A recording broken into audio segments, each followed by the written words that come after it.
নমস্কাৰ বন্ধু বান্ধৱীসকল, আমাৰ চেনেল নলেজ এইটলৈ আপোনালোক সকলোকে স্বাগতম জনাইছোঁ। এই চেনেলটোৰ জৰিয়তে অসমৰ কম্পিটিটিভ এক্সামবিলাক ধৰি লওক APSC হওক বা এতিয়া বৰ্তমান চৰকাৰৰ অধীনত যিবিলাক চাকৰি ওলাই আছে তাৰ কাৰণে প্ৰয়োজনীয় কিছুমান প্ৰশ্ন উত্তৰ সংক্ষেপে আমি আলোচনা কৰিম, যাতে মনত থাকে আপুনি গৈ থাকোঁতে হওক বা বহি থাকোঁতে।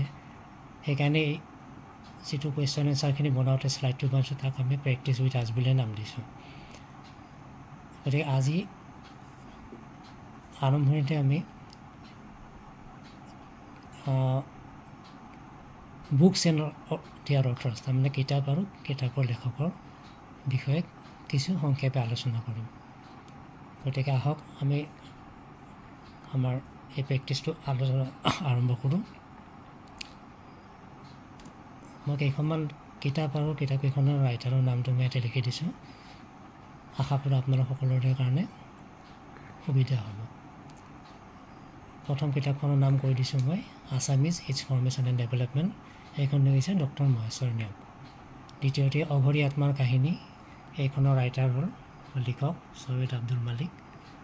তৃতীয়তে এ ট্ৰেইন টু পাকিস্তান, এই কিতাপখন লিখিছিলে খুছবন্ত সিং তেখেতে। 4 নম্বৰ অৰিজিন অফ স্পেচিছ, এইখনৰ লিখক চাৰ্লছ ডাৰউইন। 5 নম্বৰ ফৰিংবোৰে বাটৰ কথা জানে, এইখন লিখিছে সমীৰ তাঁতীদেৱে। 6 নম্বৰতে চুইটেবল বয়, এইখন লিখিছিলে বিক্ৰম ছেঠ।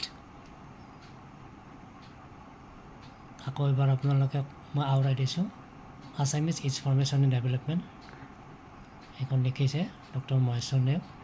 অঘৰী আত্মাৰ কাহিনী, এইখনৰ লিখক ছৈয়দ আব্দুল মালিক। এ ট্ৰেইন টু পাকিস্তান, এইখনৰ লিখক খুছবন্ত সিং। অৰিজিন অফ স্পেচিছ, এইখন লিখিছে চাৰ্লছ ডাৰউইন। ফৰিংবোৰে বাটৰ কথা জানে, এইখনৰ লিখক সমীৰ তাঁতী। এ চুইটেবল বয়, এইখন লিখিছে বিক্ৰম ছেঠ। কিছু সময় চাই লওক। নেক্সট শ্লাইডখনলৈকে গতি কৰিছোঁ। 7 নম্বৰতে ভুল সত্য, এইখন লিখিছে মনোজ কুমাৰ গোস্বামী। 8 নম্বৰ ইয়াত এখন অৰণ্য আছিল, এইখনৰ লিখক অনুৰাধা শৰ্মা পূজাৰী। 9 নম্বৰ দ্য হোৱাইট টাইগাৰ্ছ, এইখনৰ লিখক হৈছে অৰবিন্দ আদিগা।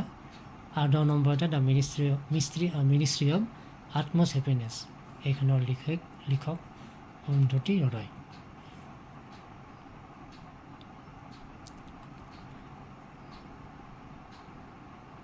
আজিলৈকে আমি ইমানতে সামৰণি মাৰিলোঁ। আশা কৰিলোঁ এইখিনি আপোনালোকক যথেষ্ট সহায় কৰিব। এইখিনি আপোনালোকে যেতিয়াই সময় পায় অলপ সময় ওলাই এবাৰ আওৰাব।